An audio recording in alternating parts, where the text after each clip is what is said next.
Thanks so much, Kitty, and it's so great to be here, albeit virtually. Greetings from the San Diego Yacht Club. Wow, what a year it has been, and a year that's been different for just about all of you. The pandemic has impacted all of us in different ways. We're sequestered in our homes, trying to adapt, protect, and keep our families safe. In this process, some of us have also become teachers, daycare workers, and tech experts, while others have tried to take care of elderly folks and family. Along the way, we've also lost friends, family members, and colleagues. But this pandemic has provided us with some important moments to just take pause and reflect about the most important things in our life. We've gotten to know each other in ways we never previously thought we would, via Zoom, in our living rooms, with our dogs barking and our children running behind the screens. We've dealt with unbelievable stress, the fear of the unknown, uncertainty, and ever-changing business dynamics. And for some of us, it's been a really busy year as boating became one of the few safe activities for the country to enjoy. Through all of this, we've created some long-term and strong partnerships and collaborations around the country and the world. As an association, we're working hard to transition our efforts to focus on new and innovative ways to provide continued and important values to our members and to the industry. As an association, we're working hard to transition our traditional offerings, pivot, and respond to what our members in the industry needs.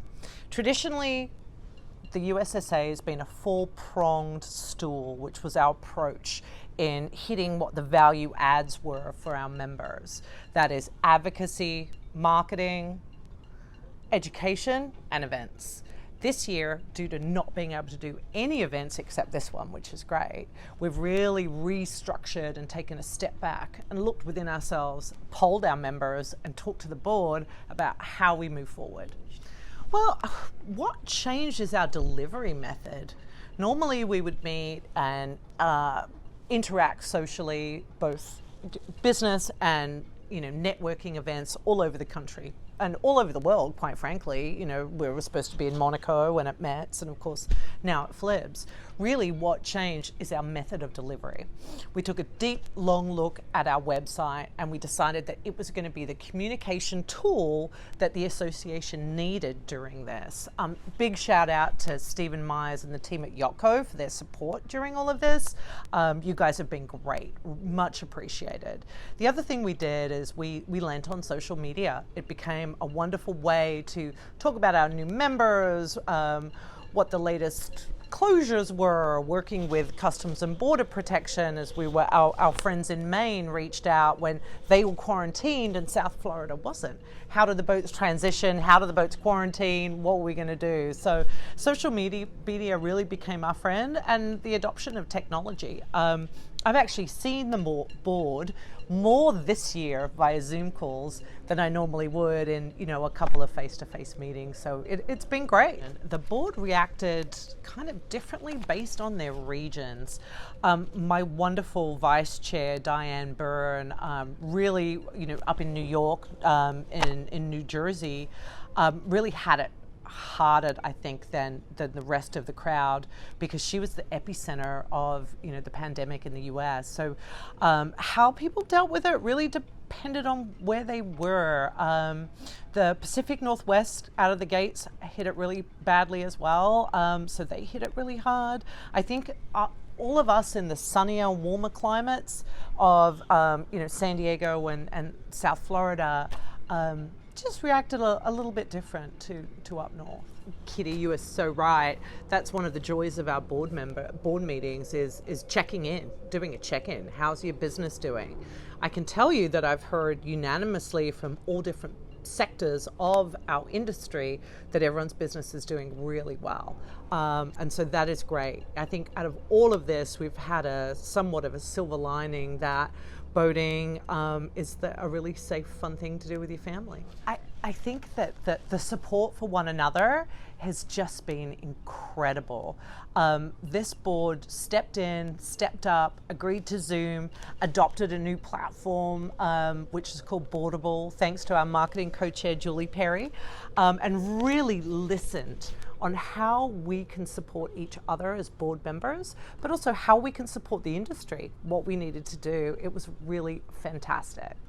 Our amazing board members checked in regularly from all different regions across the country to give us updates on what was happening, what quarantine looked like, what it didn't look like, if there was, if there wasn't, if crew could get in, if flights were operating. It was just incredible. Well, we're actually looking at the upside of the pandemic and people being able to get together via Zoom. We love having yacht owners and captains at the table, but literally getting them to the table is often too hard. They're in different areas, they're flying in, they're flying out, they're in the Bahamas, they're in the US, wherever they are.